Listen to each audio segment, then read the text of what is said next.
Totalmente. Y esto de acá también, por ejemplo, hablando sobre el asunto de las polarizaciones, ¿no? Tú decías algo interesante que era la política de la campaña con el odio al correísmo. Es esto que lo decía Pedro Donoso una vez que estábamos conversando, hasta se podría creer que es una especie de estilo de vida o de negocio, porque le ha otorgado beneficios a quien lo ha utilizado. Otra vez vamos a tener esta campaña anclada en la consulta, es decir, lo que decías al principio, ellos son los narcotraficantes porque ellos están opuestos a la extradición. ¿Sacamos algo bueno de la extradición? ¿Funciona la extradición? Mira, yo te voy a decir una cosa y yo ahí voy a desmitificar a Karen Sichel en 3 temas que lo tuiteé el fin de semana y ella me lo respondió también a través de un video.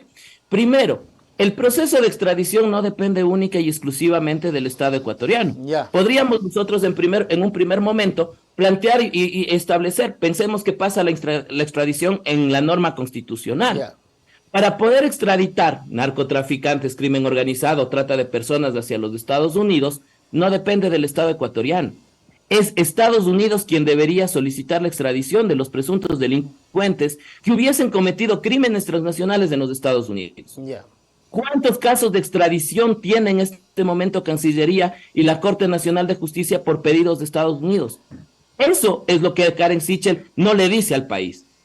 Pero ahí te comento un tema. ¿Sabes cuántos casos de extradición se ha dado a Estados Unidos por casos de narcotráfico en los últimos 40 años? ¿Cuántos? Únicamente uno, en 1983. Dios santo. De quien decían que era el Pablo Escobar del Ecuador.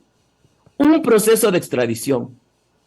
¿Cuántos procesos de extradición tenemos nosotros solicitados a terceros estados? Según Primicias, a mayo del 2022 tenemos 117 procesos de extradición, de los cuales el 70% responden a casos de lawfare en los últimos 5 años. Y el último 30% no han podido ser tramitados porque resulta que las peticiones están mal hechas, que los litigios están mal hechos, porque además se cree que el proceso de extradición es una petición y se acabó. Nelson, en cada uno de los estados donde se solicite la extradición, donde nosotros solicitemos la extradición, tenemos que llevar a cabo un juicio que dure entre 2 y 3 años, donde la diplomacia ecuatoriana debe ser de primer nivel, donde deben demostrar que existen elementos suficientes para la extradición. Entonces, finalmente te digo, dentro de esto, ¿cuáles son los beneficios que le trae a la lucha contra el crimen organizado la extradición? Te diría que nada. Tenemos represados 117, no sabemos cuántos ha pedido Estados Unidos, y te diría, ahí concluiría, la extradición funciona para la lógica del crimen organizado. ¿Y por qué no se ha extraditado a los ladrones de cuello blanco? ¿Qué ha pasado con la extradición a los hermanos de Isaías, responsables del feriado bancario, a los responsables de todo lo que significa de los delitos contra la administración pública?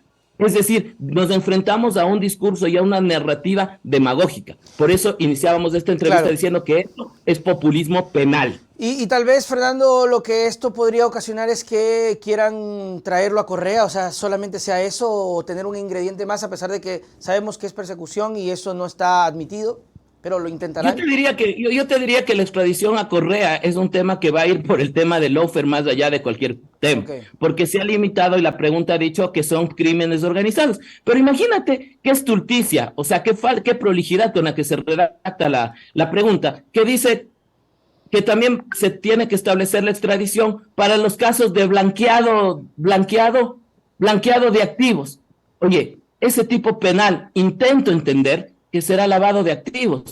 Blanqueado de activos no existe. Claro. O sea, es decir, ni siquiera hemos revisado jurídicamente si las figuras que están en la pregunta resuelven este problema. Y entonces ahí tenemos una situación de extradición que dice Karen Sichel va a resolver los problemas. No va a resolver los problemas. ¿Qué piensas? Te doy un dato. Dale. Te doy un dato ahí, Nelson.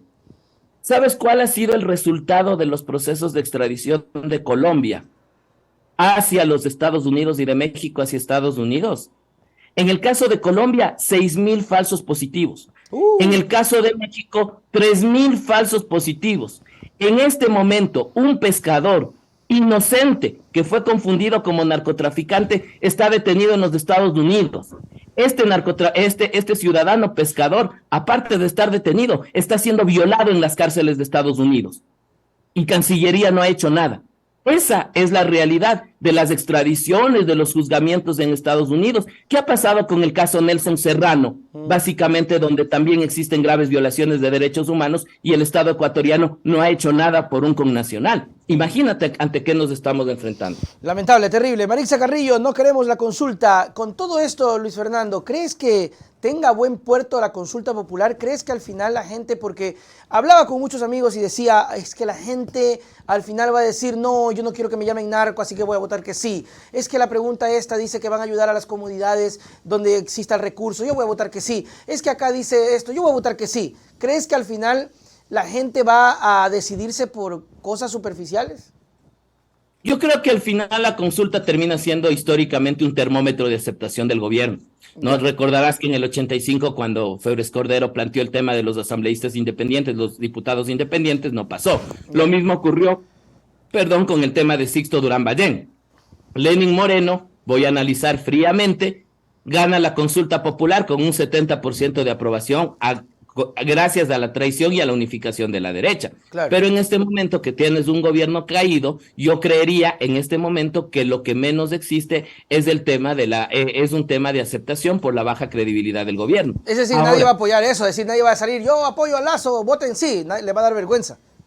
Ahora, yo qué diría, ¿cuál es el único riesgo dentro de eso? Y perversamente te lo digo, Nelson, el gobierno se nutre de la inseguridad, se nutre de los escándalos, porque la inseguridad y el tema del narcotráfico y de la crisis carcelaria es el caldo de cultivo con el que quiere ganar o pretende ganar que debería resolver, ¿no? Y que no debería usar. Por eso no le interesa resolver al gobierno esos problemas, porque finalmente es el caldo de cultivo que le permite un poco llegar anclado al tema de la consulta popular. Perverso. Pero yo creo que aquí la ciudadanía debería decirle, yo te digo, no a la consulta popular, no solo por el tema del desgobierno de Lazo, sino porque finalmente las preguntas no van a resolver si no es una apuesta de la derecha para armar las reglas de juego para el 25 y para perennizarse en el poder. Así es, hemos tenido experiencias, pasó con Lenín Moreno, todo el mundo estuvo en esa posición, terminó ganando y no se resolvió absolutamente nada. Luis Fernando Molina, muchísimas gracias por tu tiempo, esperamos tener otros espacios para seguir analizando la coyuntura nacional. Tus palabras para despedirnos. Un gusto, Nelson, a ti y a todos los que nos escuchan. También quiero dar un saludo a tus próximos panelistas. A Valeria la conozco desde el colegio. Hemos coincidido en un panel y evidentemente con Virgilio, a quien le guardo profundo respeto, también con quien he trabajado. Entonces, un saludo a todos y un buen día. Ya viene. Chao, chao, Fernando. Nos vemos, Nelson. Un buen día a todos.